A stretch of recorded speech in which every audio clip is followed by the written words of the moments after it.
صلى عليك الله يا ابن عبد الله أحمد حبيبنا عليك السلام. میں یہ گزارش کر رہا تھا وہ بیٹی جس نے پس پردہ یہ آواز دی، اے میرے ابو جان آپ اس رشتے میں رکاوٹ نہ پڑے.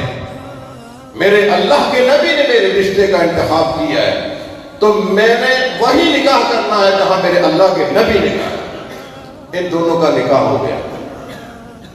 جب رسول اللہ صلی اللہ علیہ وسلم کے پاس یہ اطلاع ملی نا کہ بیٹی نے اپنے جذبات کی قربانی دی ہے، اپنے آرام کی قربانی دی ہے، دنیا کی سج دھج کی قربانی دی ہے، میرے حکم کی لاج رکھنے کے لیے، میرے فرمان پر عمل کرنے کے لیے اس بیٹی نے اپنے باپ کی خواہش کو ٹھکرا دیا ہے، اپنی ماں کی خواہش کو ٹھکرا دیا ہے.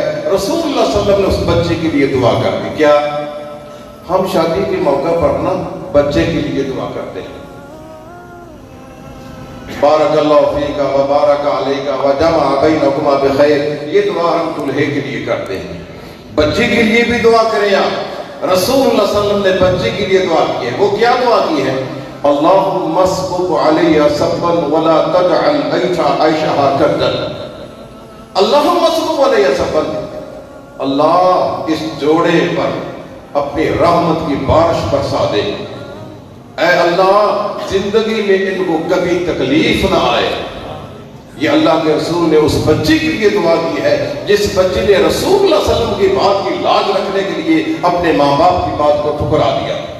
اللہم اسبب علی سبا ولا تجعل عیشہا کدا. اب شادی کے اگلے دن رسول اللہ صلی اللہ علیہ وسلم نے اعلان کر دیا جہاد کا. یہ جلیبی بھی جہاد کے ساتھ چلا گیا. جب جنگ ختم ہوئی نا رسول اللہ صلی اللہ علیہ وسلم کے پاس لوگ آئے، یا رسول اللہ میرا بیٹا شہید ہو گیا، میرا بھائی شہید ہو گیا، میرا باپ شہید ہو گیا. آپ نے فرمایا کہ تم اپنے باپ کی مجھے اطلاع دے رہے ہو، اپنے بیٹوں کی اطلاع دے رہے ہو، اپنے بھائیوں کی اطلاع دے رہے ہو، اور تمہیں میرے جلیبیب کا بھی پتا ہے. اس جلیبیب کی اطلاع کون دے گا؟ رسول اللہ صلی اللہ علیہ وسلم خود اٹھ کر جاتے ہیں. ابو بکر صدیق آپ کے ساتھ ہیں، عمر فاروق آپ کے ساتھ ہیں. آپ نے دیکھا کہ جلیبیب ایک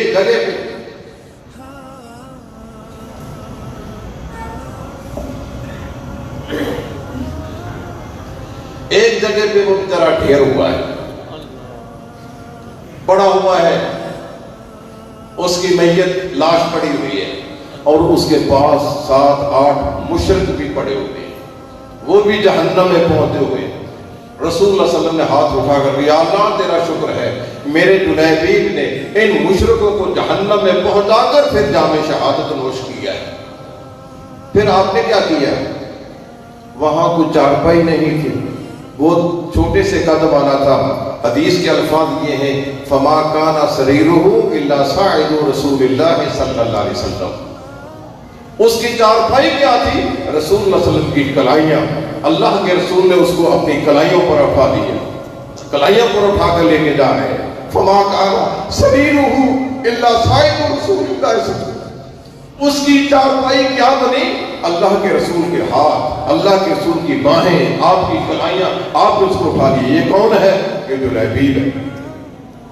پھر اس کو قبر میں اتارنے کے لیے آپ نے فرمایا اس قبر کو کھلا کرو، فراخ کرو. ابو بکر صدیق اس کو نیچے اتار رہے ہیں، عمر فاروق نیچے اتار رہے ہیں، نبی کریم اس کو اپنی کلائیوں پر اٹھا کے لے جا رہے ہیں. یہ اعزاز ملا ہے جلیبیب کو جو رسول اللہ صلی اللہ علیہ وسلم کا اپنا تھا. ادھر تو یہ حال، ادھر انصار کی عورتیں کہتی ہیں کہ وہ جلیبیب جس کا نکاح رسول اللہ صلی اللہ علیہ وسلم کے کہنے پر کیا گیا تھا، وہ بیٹی جس کے لیے اللہ کے رسول نے دعا کی تھی، ہم انصار میں سے سب سے زیادہ خوشحال وہ بیٹی تھی. سب سے زیادہ خوشحال، سب سے زیادہ گھر میں خرچہ کرنے والی، اللہ کی راہ میں دینے والی وہ بیٹی تھی جس نے اللہ کے رسول کے کہنے پر اپنے ماں باپ کی بات کو ختم کر دیا، ان کی جذبات کی قربانی. میرے بھائیوں، آپ کی بھی بیٹیاں ہیں، ہماری بھی بیٹیاں ہیں.